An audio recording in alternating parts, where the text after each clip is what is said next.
A continuación tendremos el lanzamiento de la enciclopedia de Transposhumanismo y el libro Transhumanismo. Para eso me permito invitar al doctor Gustavo Quirola, quien nos va a acompañar como moderador en esta mañana, al doctor Gilbert Otois y al doctor Jean-Noël Misa. Vamos a charlar sobre la enciclopedia que salió este año por la editorial Brand, la enciclopedia de humanismo, poshumanismo, transhumanismo, el hombre y sus prefijos. Es una enciclopedia, son como alrededor de 500 páginas, dirigida por Jean-Noël Misa, por el doctor Gilbert Otois, y se olvidé también leer. Laurence Perrin. Okay. Es que tenía notas de todo esto, pero acabo de perder mi computador, entonces voy a tener que hacerlo de memoria. Entonces, la idea de que conversemos sobre la enciclopedia la idea es cuál es la necesidad de hacer una enciclopedia de este tipo, qué motivó este trabajo. Hay 27 colaboradores acá. Me parece que es el fruto también de toda esa escuela que ustedes tienen en Bélgica, que es una escuela, digamos, de las más avanzadas en bioética, y que siempre le ha apostado, digamos, a una visión más progresista de los temas de la bioética. Me parece que la enciclopedia es el fruto de eso. Bien, prefijos ahí hay muchos, ¿no? Está trans, post, que son los que están en el título, pero también in, como inhumano, super, sur en francés, superhumano, también nosotros lo entendemos como el superhombre, la referencia a Nietzsche, protohumano, tecnohumano, aphumano, subhumano. En fin, hay una serie de prefijos que son los que, como el subtítulo de la enciclopedia lo designa, son los prefijos a partir de los cuales se piensa lo humano. Entonces, lo que ha hecho la enciclopedia es albergar todo este tipo de discusiones, reflexiones, conceptos a partir de los cuales se piensa lo humano pensando sus prefijos, desde lo inhumano hasta lo poshumano, lo transhumano, etcétera, etcétera. Esa es la idea de la enciclopedia. La enciclopedia tiene 3 partes, una dedicada sobre todo a la reflexión filosófica, una más a la tecnocientífica y una tercera dedicada al asunto de la ciencia ficción, la estética. Entonces, me parece que es una enciclopedia que viene a bien en la época contemporánea a discutir este asunto y asumir estos asuntos. Muchos de los autores que ahí hacen las entradas de la enciclopedia, las 27 personas que colaboraron en ello, hacen también no solo hacen una presentación del significado de cada una de las preguntas, sino que también hacen sus propios cuestionamientos y en ocasiones incluso proponen algunas conclusiones. Bien, la idea que tengo, la primera pregunta que quisiera hacerles a ellos, yo voy a hacer una especie de moderador, entrevistador. La primera pregunta que quisiera hacerle a ellos es, ¿por qué hacer esta enciclopedia en esta época contemporánea? Fíjense que en esta época contemporánea se habla mucho de la superación de la finitud. De hecho, algunos títulos llevan ese nombre. Quintín Millesús ha escrito après la finitud, después de la finitud. Entonces, hubo una época en la filosofía en donde el énfasis se puso en la finitud. Recordamos toda la ontología heideggeriana donde el punto estaba puesto en la finitud. Hoy se trata siempre de trabajar a ver cómo superamos los límites de la finitud. Entonces estamos en una época más de la superación de la finitud, de ir más allá de la finitud, que de poner el énfasis en los contornos de la finitud. Creo que esta enciclopedia llega en este preciso momento, en el 2015, como un texto de referencia importante que aparece en este espíritu de la época, digamos, en este espíritu del tiempo, que llamaríamos más allá de la finitud. Quisiera preguntarles si coinciden con esta primera lectura que yo hago de la necesidad de este tipo de publicación, pero también qué motivó a ustedes el que se pusiera en el ámbito contemporáneo todos estos temas alrededor también del movimiento poshumanismo y transhumanismo. Gracias por su pregunta. Primero, quisiera agradecer al profesor Escobar y a la Universidad del Bosque por su invitación. Es un honor para mí y un placer de estar aquí. Lo siento, hoy voy a hablar en francés porque es muy difícil para mí de improvisar en español. Mañana probaré a dar mi conferencia en español. Faire ma conférence en español. A la cuestión Donc, entonces, para contestar la pregunta de mi colega, ¿por qué una enciclopedia? Pues podemos considerar que la enciclopedia es algo del pasado y pensamos a los filósofos de las luces, a Diderot. Y bueno, es un poquito difícil contestar esta pregunta. Yo creo que una de las respuestas posibles es constatar o el hecho de que en Francia había muy poquitos trabajos sobre este tema. Yo creo que en español también, y entonces era para nosotros un trabajo colectivo de nuestro centro de búsqueda interdisciplinario en bioética, y entonces hicimos como un resumen sobre la cuestión del transhumanismo gracias a esta enciclopedia. Entonces realmente es un trabajo colectivo de los miembros de nuestro centro, de los colaboradores internacionales. La idea central de esta enciclopedia es reflexionar sobre la transformación del ser humano por la tecnociencia, y empezamos por la constatación, la hipótesis de las fronteras de la medicina terapéutica y de mejora. Es decir, que la biomedicina produce medicamentos y tecnociencias que en primer lugar son para fines terapéuticos, porque el objetivo clásico de la medicina es poder mejorar a los pacientes, pero constatamos que desde hace algunos años esos medicamentos y estas tecnologías también pueden utilizarse para fines no terapéuticos, para mejorar las funciones físicas y psicológicas del ser humano. Entonces, ese es el mecanismo central que nos llevó a esta transformación progresiva del ser humano que estamos viviendo. Entonces, de pronto, 2 ejemplos para que ustedes entiendan mejor. No sé si tenga tiempo, no sé si usted quiere respuestas rápidas o si de pronto me puede extender un poco más.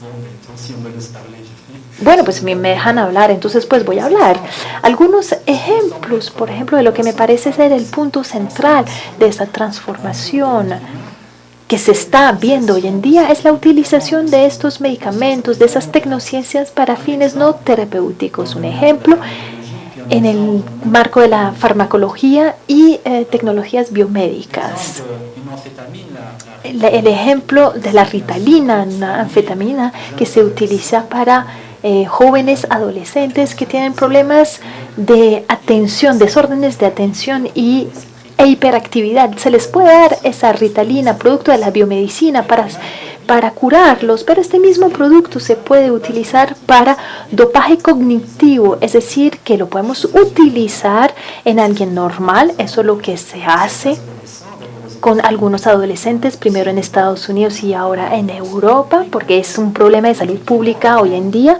Muchos estudiantes antes de exámenes utilizan ese medicamento, esa Ritalina, otros medicamentos similares como el modafinil, ya no para curar una patología médica, sino para perfeccionar, mejorar sus funciones mentales y cognitivas. Los estudiantes obviamente no son los únicos que utilizan esos dopantes cognitivos, porque una encuesta realizada por Nature muestra que hace algunos años los profesores de universidades, ese sondeo que se realizó por ese journal muestra que que muchos de los lectores utilizaron estos dopantes cognitivos para poder trabajar más tiempo y estar más atentos. Entonces realmente es un problema de salud pública y los ejemplos son múltiples. Hay esos medicamentos utilizados para fines no terapéuticos, pero también es más interesante cuando hablamos de tecnología, porque cuando hablamos de esa tecnología, hay una modificación más profunda sobre el ser humano, sobre el cuerpo. Y un ejemplo que parece muy banal es que, por ejemplo, vamos a tratar de curar pacientes que tienen ciertas enfermedades como la mucoviscidosis o miopatía, enfermedades de los músculos, enfermedades muy graves. Esos son científicos. Utilizan las terapias génicas para mejorar. Ahí tenemos un uso terapéutico clásico, pero constatamos que cuando esos científicos americanos publican sus trabajos en las revistas científicas, pues los llaman después, no necesariamente pacientes los llaman, pero personas del mundo deportivo que quieren utilizar esta terapia, no en un sentido terapéutica, sino para mejorar sus funciones físicas y las funciones físicas de los atletas.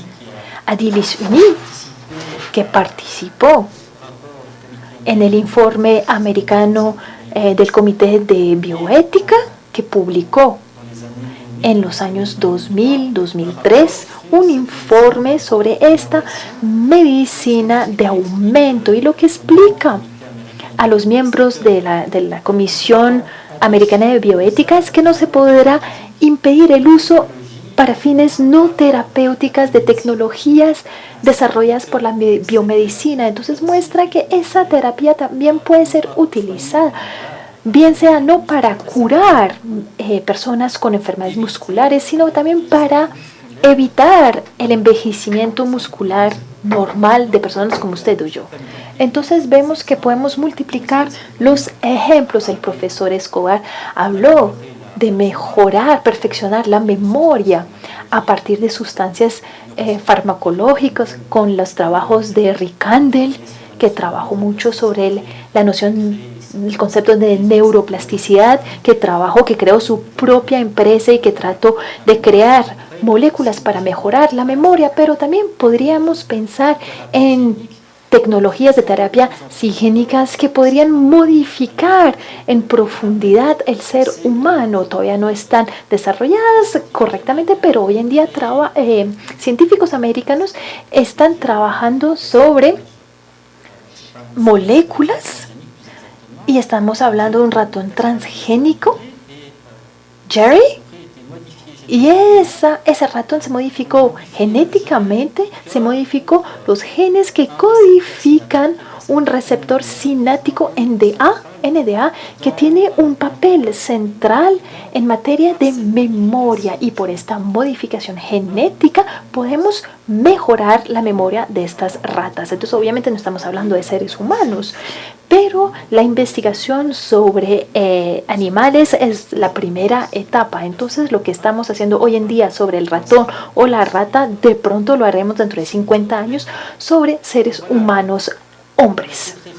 Entonces sí se trató de pensar, de reflexionar a este concepto de evolución del hombre modificado por la tecnociencia.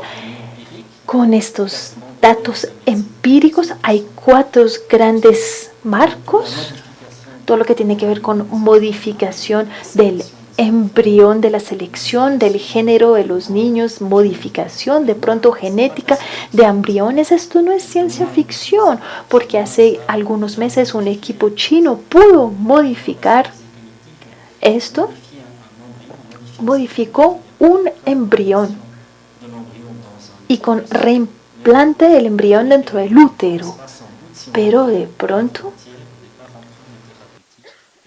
esto irá más allá y esto puede desarrollarse. Esta enciclopedia reflexiona sobre esto, plantea estas preguntas y sobre la medicina de aumento, la selección y modificación eventual de los embriones, todo lo que tiene que ver, y eso voy a hablar de esto mañana, sobre todo lo que tiene que ver con el dopaje de los deportistas, pero también prolongamiento de la vida y último punto importante, las modificaciones cognitivas o inmorales, digamos, intervenciones directas sobre el cerebro, no con farmacológicos, sino con máquinas. Y en esta enciclopedia vemos las diferentes filosofías que pueden tender a esta modificación eventual del ser humano por tecnologías. Muchas gracias. Me gustaría agradecer primero al doctor Escobar de este honor que nos hace lanzando aquí esta enciclopedia que es muy reciente. Muchas gracias a usted por esto en este seminario. Entonces el primer título de este libro tenía que ser El humano y sus prefijos.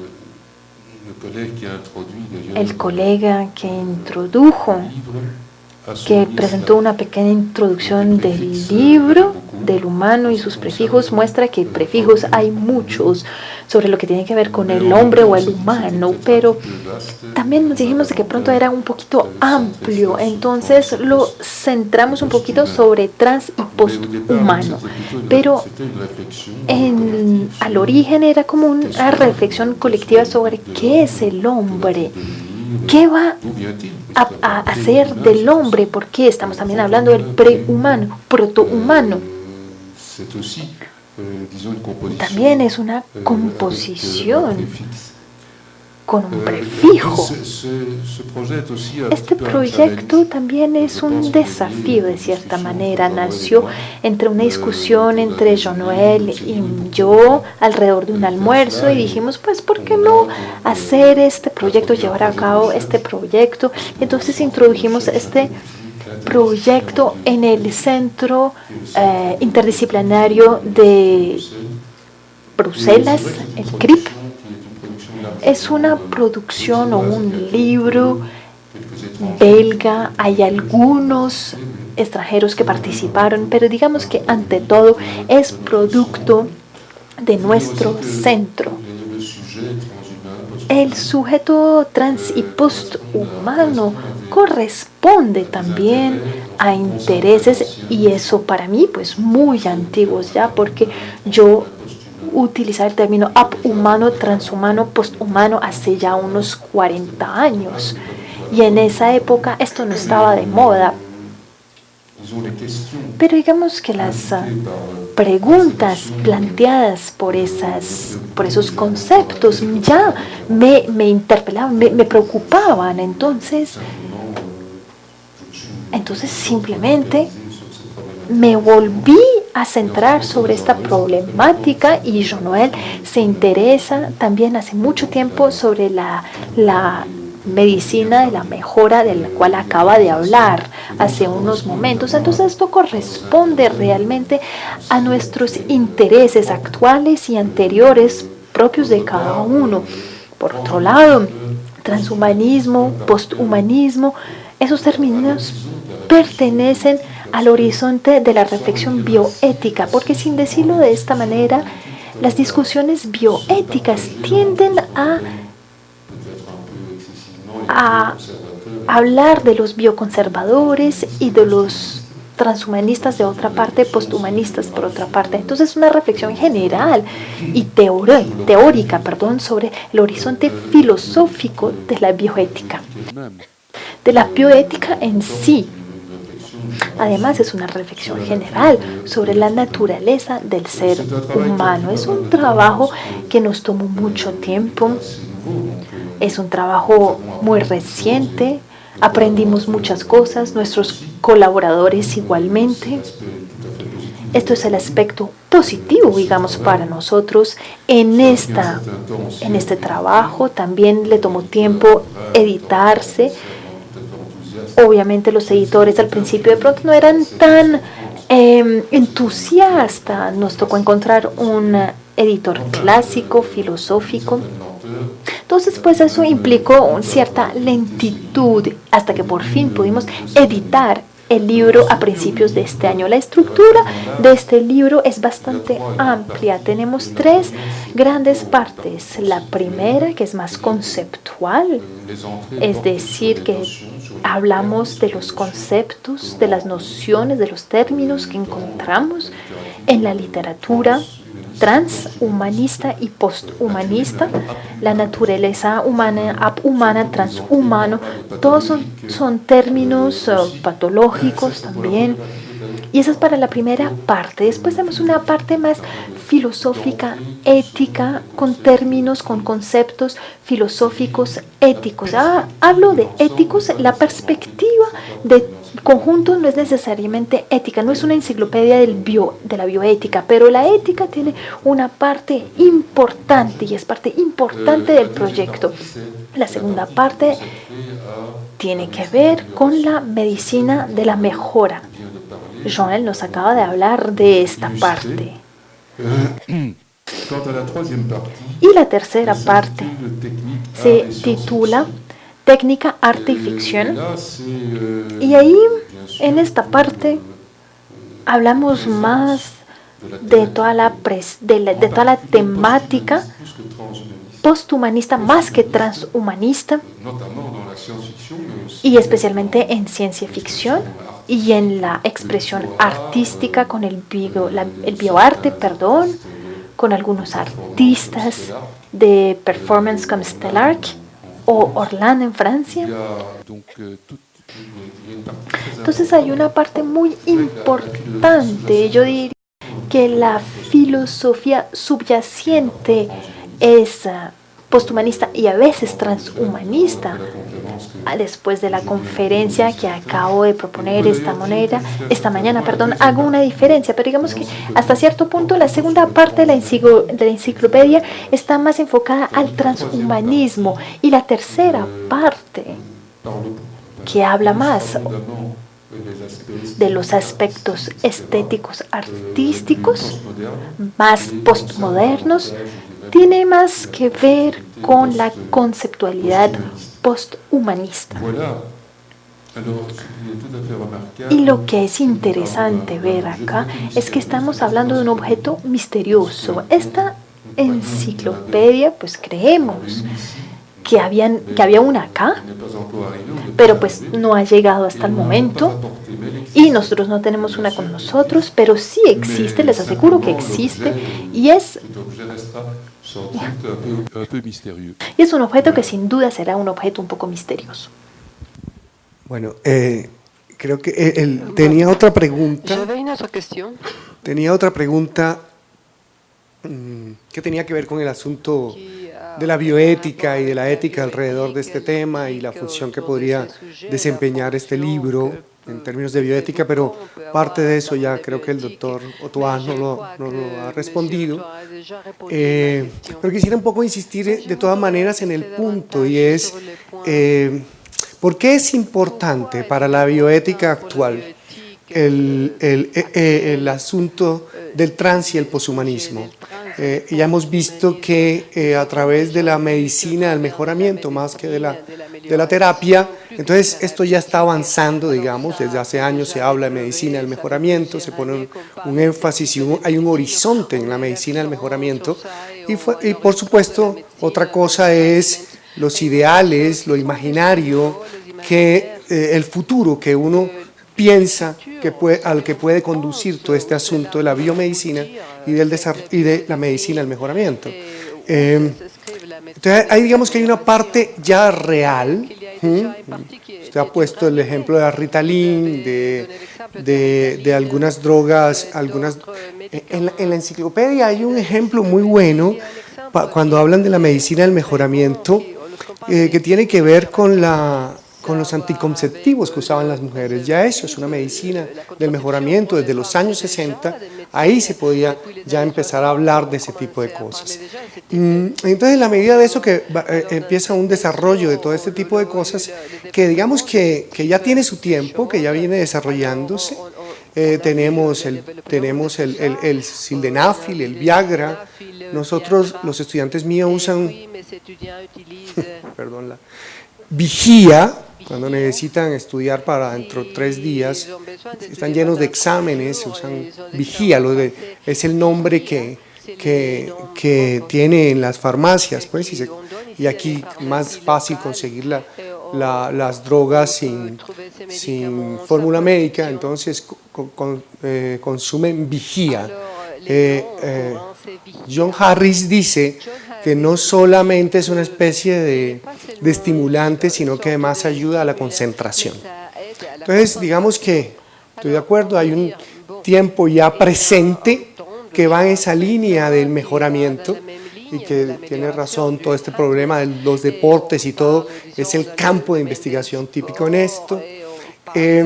Por lo del dopaje, etcétera.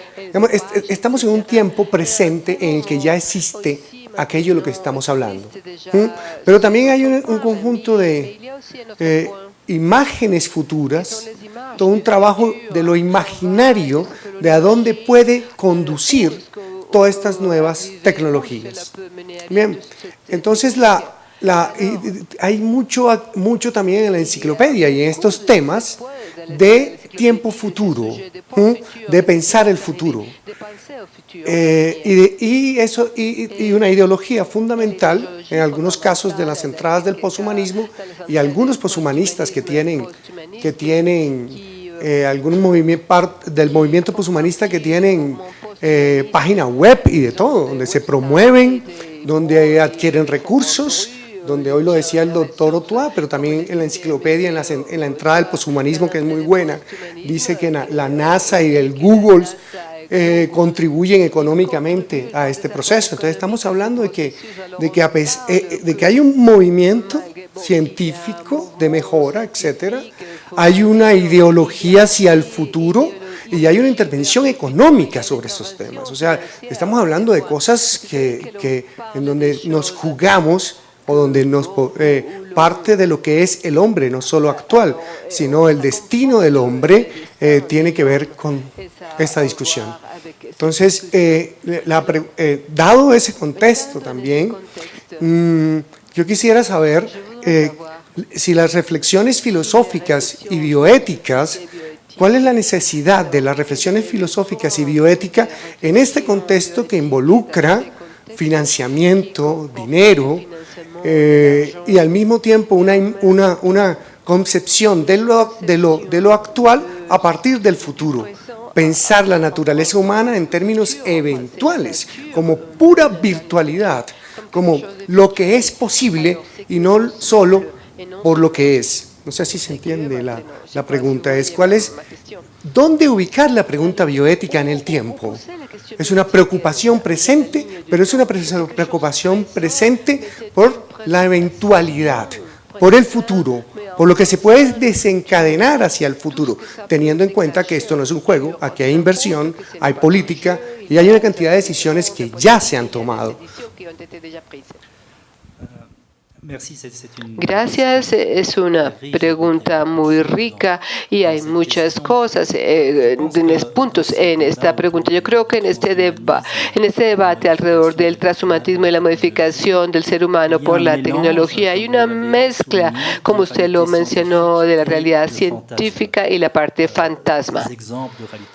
Sí, ejemplos de realidad científica ya hemos hablado en todos los campos, como la mejora o el perfeccionamiento se encuentra en todas partes, como en el Viagre, como las interfaces cerebro-máquina. Y sobre este avance tecnocientífico también pone un injerto imaginario, no solamente en el imaginario de ciencia ficción, sino también en el imaginario de los filósofos, el transhumanismo, que ellos no dudan en plantear unos escenarios futuros y hacen una serie de predicciones. Usted conocen, por ejemplo, Gilbert Otois, mi colega, ya habló sobre esto. Yo pienso que hoy los dos principales pensadores del transhumanismo son Nick Bostrom y Julian Savulescu, ambos profesores de la Universidad de Oxford, y hay otro nombre que es Joel y Savulescu y Bostrom y Carlson. Ellos hablan del futuro y hablan del futuro haciendo proyecciones que me parecen a veces suficientemente increíbles si pensamos en la segunda corriente del transhumanismo, puesto que hay dos corrientes. Hay una corriente que se basa en una modificación progresiva del cuerpo humano a través de terapia genética, interfaces cerebro-máquina y modificaciones a partir del cuerpo humano. Y la otra corriente que habla más bien de la inteligencia artificial. Y son ellos los que producen los escenarios más rebuscados. Ellos anuncian la singularidad, es decir, la creación en un futuro bastante cercano, 2030, 40 o 50, que serían máquinas que serían inteligentes y conscientes y también van a ser casi autónomas. Entonces puede ser uno muy escéptico respecto a este tipo de escenarios en la medida en que la realidad científica actual no nos muestra nada que vaya en el sentido de la creación de una conciencia artificial, puesto que estamos aún muy lejos en la inteligencia artificial con máquinas que cada vez tienen mejor desempeño, pero por el contrario, una máquina que tuviera la propiedad increíble como el ser humano de tener una experiencia interior, incluso si no es una experiencia interior compleja del ser humano, pero desde un punto de vista interior, como Thomas Nagel, el filósofo americano, definía la conciencia como el hecho que eso hace. Entonces, ¿qué efecto hace eso? Ya a ese nivel, ninguna persona ha podido crear una máquina que tenga una conciencia interior, y los transhumanistas sí plantean escenarios basados en esta eventualidad. Pero sí usted tiene razón, el transhumanismo o la modificación del hombre por la tecnología se encuentra en todos los campos, y a veces tenemos la impresión de que la realidad sobrepasa la ficción. Encontramos que los trabajos de Nikolsky, que es un pionero en las interfaces cerebro-máquina, cuando leemos sus artículos en revistas científicas, nos preguntamos si la realidad contemporánea. O sea que al comienzo el pretexto era terapéutico, crear interfaces cerebro-máquina para ayudar a las personas que sufrían de paraplegias o tetraplegias para poder mover un miembro artificial con el pensamiento. Y con esta interfase cerebro-máquina, gracias a los electrodos que se implantan en el cerebro con una especie de casco que registra la actividad interior del cerebro, entonces se transforma estas partes cerebrales, se registran en el cerebro estas neuronas y hay una traducción que hace el computador y crea una pulsión motriz de un artefacto articulado. Entonces, hace 2 o 3 años, por la primera vez, un paciente americano que estaba parapléjico pudo usar esta interfase cerebro-máquina como una realidad. Hace 15 años, otro especialista mencionó esta posibilidad de crear interfaces cerebro-máquina. La comunidad científica se burlaba pero hoy ya están yendo mucho más lejos, puesto que el animal tenemos igualmente que se usan para la parte de terapéutica, y hay un proyecto de un estudioso que en su Bien Branderis y que mira las fronteras, y Nichols ve claramente modificar la estructura biológica del ser humano a través de la interfase cerebro-máquina, agregando, por ejemplo, un nuevo sentido de la realidad. Y este especialista lo hizo con ratones que pueden percibir, y creo, las memorias el ultrasonido, algo que normalmente un ratón no puede percibir, pero gracias a la interfaz cerebro-máquina con un captor, entonces estos animales logran captar sonidos en las ondas cerebrales y que afectan el tacto.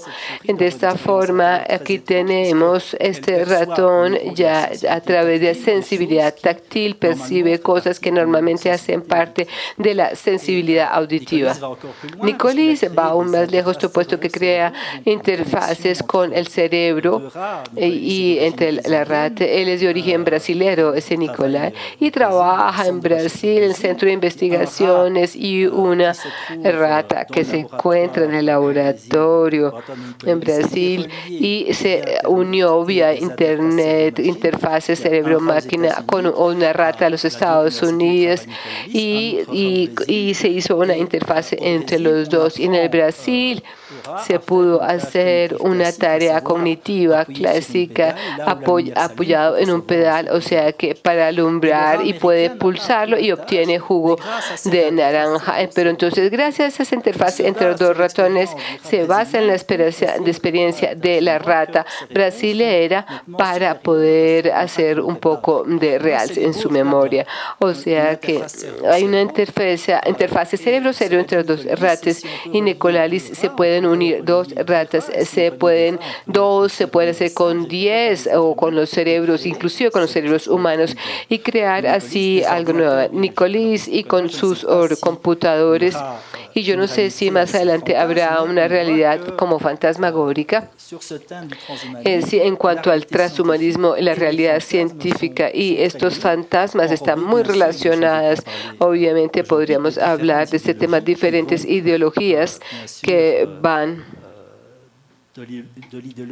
se refieren a la ideología bioconservadora, a la bioideología transformadora. Sí. Como lo mencioné anteriormente, el transhumanismo, el poshumanismo es una nebulosa que mezcla, que combina intenciones muy diversas, intenciones de desarrollo de las ciencias, de las técnicas, de intenciones éticas de mejora, y también intenciones más libres, yo diría lúdicas, de experimentación, etcétera, y de ficción. Quisiera decir que en nuestra enciclopedia tratábamos de distinguir y tratar de no mezclar las cosas, y para reconocer que hay esa multitud y esta complejidad y este agrupamiento, pero tratamos siempre de distinguir qué es lo teórico, qué es filosófico, la primera parte, y lo que proviene del orden de lo que es factible y de lo que es probablemente factible, y los ejemplos que dio el profesor Misa, y una tercera parte que es mucho más libre, puesto que se trata de todo lo que se refiere a la ficción. Quiero decir que, bien, en los países como Estados Unidos no hay separación tan neta entre ciencia y ciencia ficción. Es decir, que los científicos leen ciencia ficción y los autores de ciencia ficción generalmente también son científicos, o sea que hay una especie de ósmosis entre los dos grupos, y eso es verdad en lo que concierne a las grandes firmas americanas de Silicon Valley, en el cual el representador de esto ya sí es un hito, y cada vez se ven más los autores de ciencia ficción para imaginar escenarios, para imaginar los dispositivos, y trataremos saber si funciona o no funciona, y queda por ver esto. Yo creo que Kurzweil, sí, que ya se mencionó, es muy importante, puesto que es a la vez un emprendedor, sí, que tiene gran cantidad de patentes, y también es un especulador, es un filósofo que tiene varios libros teóricos sobre la singularidad en particular, y es alguien que también ha contribuido a fundar una universidad, la Universidad de la Singularidad, realidad. Es nuevamente esta mezcla de personas que son postmodernas, pero que son extremadamente interesantes, puesto que hay una alimentación recíproca, una fecundación recíproca entre las intenciones diversas, atención de lo que es verdad, de lo que es ética de mejoramiento, de la estética del juego y del disfrute, y todo esto se articula, pero ahora hay otro aspecto del trans-posthumanismo al cual hace alusión con ciertas entradas de la enciclopedia de bioética, es la dimensión económica, la dimensión de mercadeo, de todo el profetismo hipertecnófilo,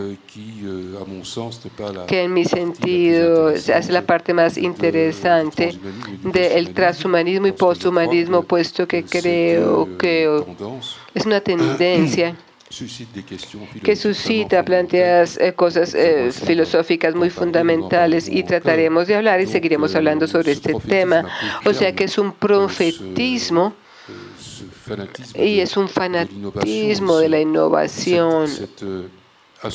Esta garantía vista como que dentro de unos años ya se podrá abolir la muerte, ya se acabará la muerte, y eso parece una parte la menos interesante, pero quizás la más inquietante, puesto que esto puede ser fascinante y efectivamente desencadenar en cualquier tipo de perspectivas o de cosas ficticias, pero en nuestra enciclopedia yo creo que siempre tratamos de hablar de estas cosas, sobre todo de hacer la diferencia entre realidad, ficción teórica, reconociendo que hay un vaivén, pero creo que es la riqueza de lo que se encuentra con estas apelaciones, estos nombres de trans y posthumanismo, puesto que hay esta relativa osmosis. Y cuando se habla de interacción de esta osmosis, siempre es posible analizar y distinguir. Y yo creo que esto es igualmente extremadamente importante. Creo que decir que esto fue una empresa para aclarar, de aclaración, los términos de trans y posthumanismo, puesto que a veces son confusos, y por esto allí se puede sugerir que lo que es diferente a la imaginación. Y aquí tenemos un trabajo también de tipo didáctico, de aclaración, el del campo intelectual, que fue bastante problemático y con frecuencia bastante confuso. Bien, muchas gracias. No sé si ustedes tienen algún interés de esta sobre alguna pregunta sobre la enciclopedia, aunque no conozcan. Algunos de nosotros en el seminario Profesores de Bioética ya hemos estado leyendo la enciclopedia, siguiendo algunas de sus entradas, y por eso ha sido el interés también de hacer este evento. No sé si en el público alguna persona tiene alguna pregunta sobre el proyecto de la enciclopedia.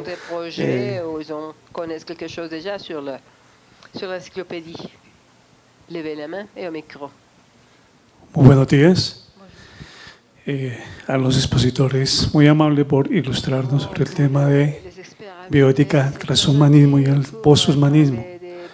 Mi pregunta sería, pues, dadas las circunstancias de los gobiernos, de las administraciones, de los temas de investigación, de los grupos de investigación, y como es tan repetitivo el cuestionamiento filosófico de la bioética, mi pregunta va encaminada: ¿hasta qué punto el post y el transhumanismo puede convertirse en un arma de manipulación para la comunidad, para los seres humanos?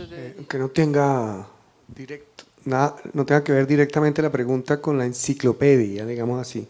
De todas maneras, algunas de las entradas seguramente darán cuenta de este asunto.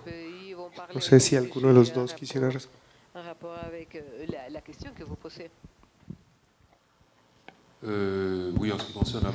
Sí, en cuanto a la manipulación de las personas por sus ideologías trans o posthumanistas. Yo hice alusión al final de mi presentación precedente cuando hablé del mercadeo, del profetismo hipertecnófilo a corto plazo.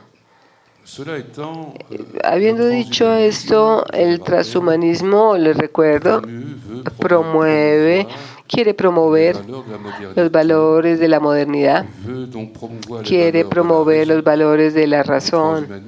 Los transhumanistas, yo hablo de transhumanistas, son racionalistas, si quieren ser racionalistas, críticos y estimulan la autonomía de los individuos, la autonomía de la reflexión individual, crítica y de las elecciones individuales hasta cierto punto. Y luego hay una serie de posthumanistas que son críticos de estas ideologías, de las ideologías desiguales, de las ideologías de discriminación. O sea que, sin embargo, existe en el transhumanismo y en el posthumanismo una intención de reflexión crítica. Evidentemente hay usos que pueden ser un poco abusivos. Si, por ejemplo, que hablan de posibles futuros o utopías que no tienen fundamento racional para nada.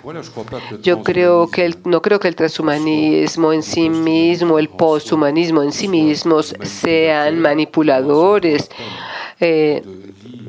Sí, al menos si uno se toma de reflexionar y de leer sobre esta problemática, esto no quiere decir que tampoco puedan ser utilizados para intereses diversos, para manipular a las personas. Esto es verdad para toda ideología, puesto que toda ideología puede ser usada, o toda religión o toda filosofía se puede usar en un sentido de manipulación, pero yo no creo en particular que este sea una crítica que sea pertinente o de forma sistemática aplicable al trans o al posthumanismo. Evidentemente hay que hacer la distinción entre ciencia ficción y la investigación tecnocientífica actual. Lo que es posible y quizás sea posible que sea en el orden de lo imaginario y especulativo, pero esto es justamente a lo que se apega nuestro libro, nuestra enciclopedia, es hacer este tipo de distinción entre los dos, lo real y lo irreal, o sea, la parte que está dedicada a la medicina, que busca perfeccionar y sistemáticamente quiere hacer la distinción entre lo posible, lo que se ha hecho y probable, y lo que ya no es improbable y que probablemente es imposible, considerando lo que ya sabemos actualmente desde el punto de vista científico y técnico. Gracias. Aprovechar que se da la palabra al público, pues es muy importante, ¿no? Que como sociedad aprovechemos el proceso que se da en la bioética. Quería preguntarle al profesor Utuasi, cuando habla de que acabar la muerte dentro del proceso hace referencia al mantenimiento de cadáveres o al proceso de, digamos, de la técnica, ¿no? Que se puede conservar, o la clonación, si el término se utiliza en ese sentido. Y la otra parte, digamos, de lo de la ciencia ficción, siempre la ciencia ha criticado la ciencia ficción, digamos, el imaginar o el proyectar la imaginación, digamos, lo que aparece dentro de lo fantasmagórico. Entonces, ¿cómo la bioética se aproxima a ese tema de la ciencia ficción? Desde la parte de la ciencia, ¿cómo se acepta la ciencia ficción? ¿Cómo la bioética ve la ciencia ficción? Yo creo que la ciencia ficción propone una cantidad extraordinaria de escenarios diferentes, muy interesantes, pero obviamente hay que considerarlos desde un punto de vista crítico. Para tomar así un autor, por ejemplo, al cual no se puede sospechar de aventurismo, Ancionaz, por ejemplo, en su heurística del miedo, habla de la ciencia ficción como una fuente muy interesante para imaginar escenarios eso es lo que piensa, porque él fomentó el principio de precaución. Entonces es difícil también siempre imaginar los escenarios más catastróficos de manera ilustrada.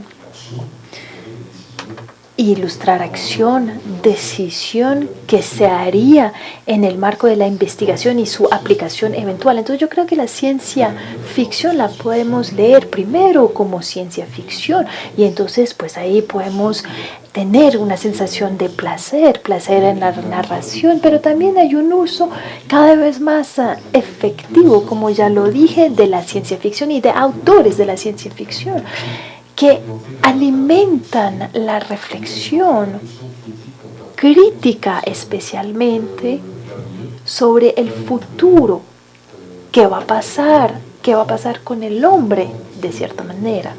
Si tomo pues la pregunta de manera general y yo creo que la imaginación y la mayoría de los científicos admitirán que la imaginación es muy importante en ciencias. Y que imaginaciones se llevaron a cabo hace algunos siglos. Por ejemplo, ir a la luna era imposible hace unos siglos, pero también era impensable teóricamente, porque pues había el universo terrestre y el universo sideral, y eran dos universos que pertenecían a dos mundos diferentes, de dos mundos físicos diferentes. O sea, no técnicamente, pero también tecnológicamente era imposible ir a la luna. Esto es uno de los ejemplos de realización de los cuales John Misa habló en términos de neurociencia y de medicina de mejora. Todo esto era ciencia ficción hace unas décadas. Entonces yo no veo ninguna oposición entre ciencia y ciencia ficción, pero sí hay que hacer una pequeña diferencia. Si miremos un poco el término ficción viene de la palabra finger en latín, que quiere decir crear, fabricar, modelizar. Entonces, si pensamos en ese sentido etimológico de ficción, que es modelizar, fabricar, y después que volvió a ser representarse, imaginarse, pues entonces si cogemos el primer sentido, estamos viviendo en un mundo de ciencia ficción, porque un mundo fabricado por la ciencia y las técnicas. Todo lo que ustedes ven aquí alrededor y el hecho mismo que estemos acá, gracias pues a aviones, todo esto es producto de la ciencia, de la técnica, de las tecnociencias. Entonces vivimos en un mundo de ciencia ficción en el sentido de un mundo fabricado por la ciencia. Entonces la oposición entre estas dos nociones, estos dos conceptos, no es tan evidente, creo yo. Pero no hay que perder ese espíritu crítico que tenemos. Y eso es lo que creo es importante.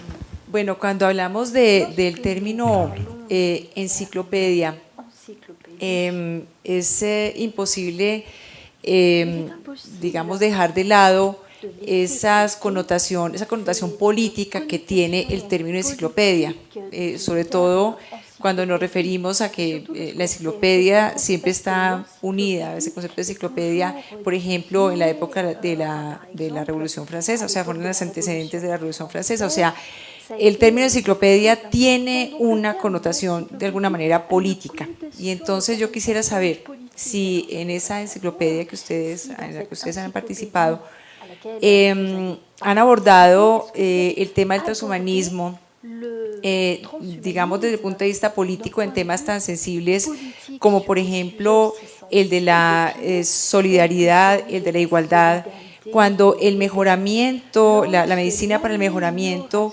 puede crear una perfecta desigualdad entre los miembros de la especie humana. O sea, cuando hablamos de que los seres humanos somos solidarios, porque de alguna manera somos conscientes de nuestra propia fragilidad, ¿sí? Por eso somos solidarios y por eso nos sentimos iguales. En el momento en que arriben y digamos ya se generalicen todas estas técnicas de medicina para el mejoramiento, de alguna manera eso no conspirará contra principios tan importantes como el de la igualdad y el de la solidaridad, que son temas eminentemente políticos. Muchas gracias.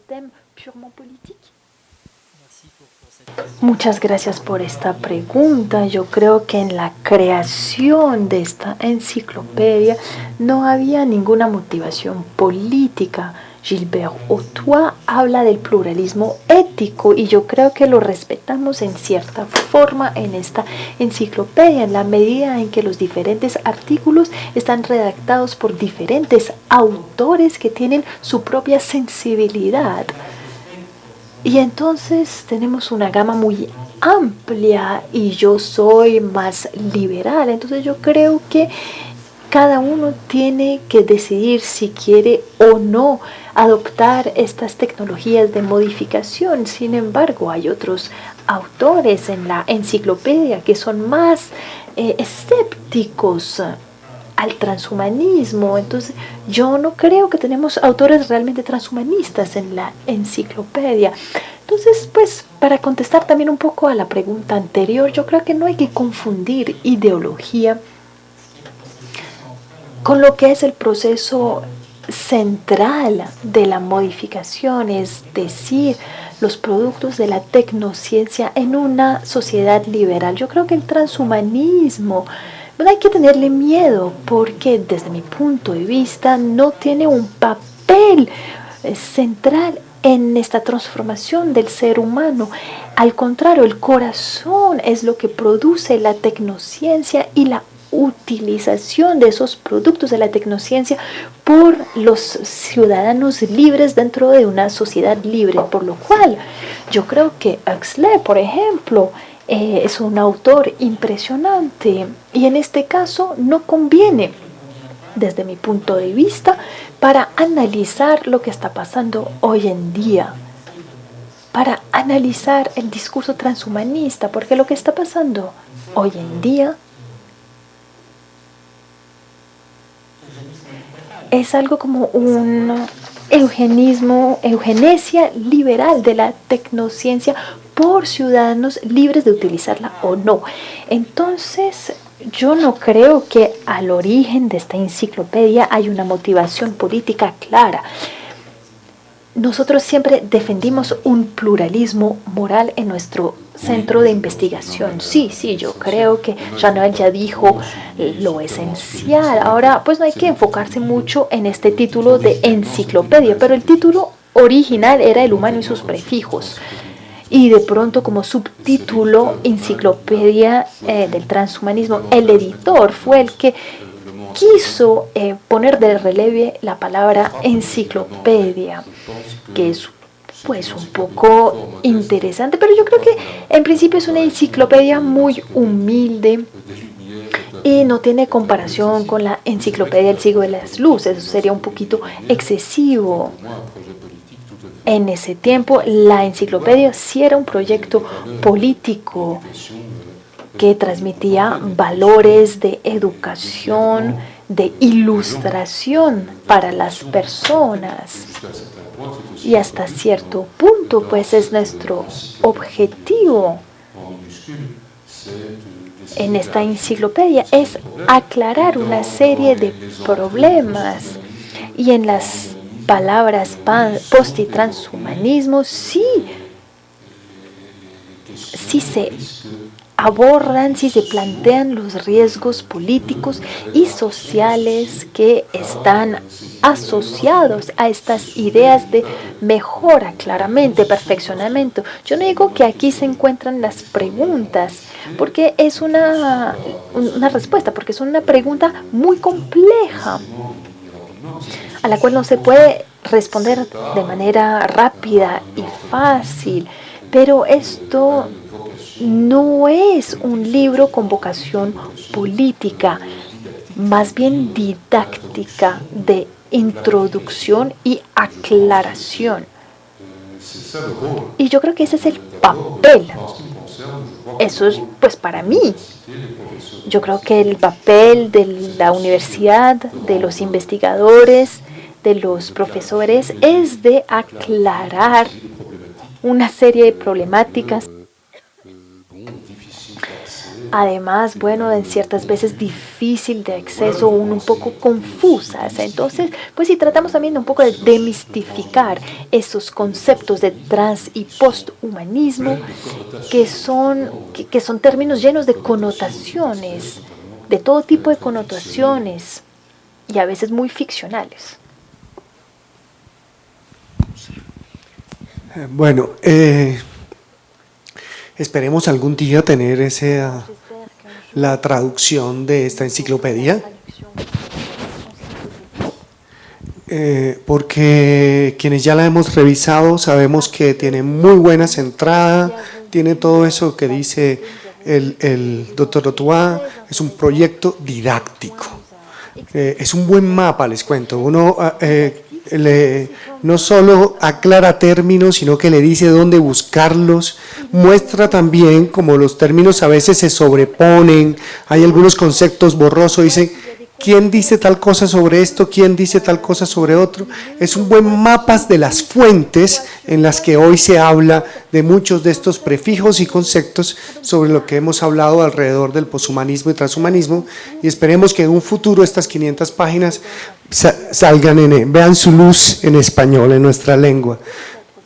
Bueno, el doctor Otuá ha escrito también es el transhumanismo, humanismo, es un libro más pequeño que será más fácil traducir y que pronto esperemos que llevemos a cabo esa tarea, donde el doctor Otuá ya pone su posición personal y no solo una enciclopedia didáctica introductoria, sino que ya pone su posición personal que ha venido desarrollando durante muchos años.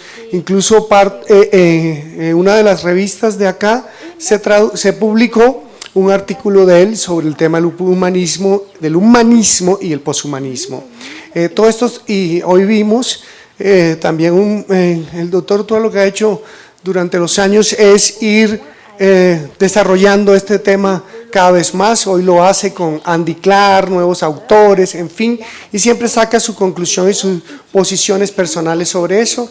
Yo creo que la exposición que hoy hizo sobre la parte sobre el transhumanismo recoge muy bien su ensayo sobre en qué sentido el transhumanismo sería un poshumanismo. Entonces, lo que quiero decir es que así como hay una enciclopedia en que varias personas participan, 3 directores de esa enciclopedia y 27 colaboradores, también ha habido una serie de trabajos de ese grupo de Bélgica en el que cada uno ha hecho su trabajo personal. El doctor Jean-Noël Misa, dedicado más al problema del dopaje, que ya había hecho una conferencia también aquí en Bogotá, que también nosotros publicamos. Entonces pueden ir mirar las personas que no vinieron en esa ocasión a estos eventos y mirar en la revista de bioética, del departamento de bioética, los artículos que han escrito y que han sido traducidos al español de Jean-Noël Misa, que es uno de los editores o directores de la enciclopedia, y del doctor Otuá, donde ya hay un avance, digamos, del trabajo personal que ellos vienen haciendo sobre eso. Entonces, pues, muchas gracias por asistir. Recuerden pasar por la entrada y dejar los aparatos. Muchísimas gracias. Nos vemos esta tarde a las 2 de la tarde. Está bien. Bueno, muchas gracias.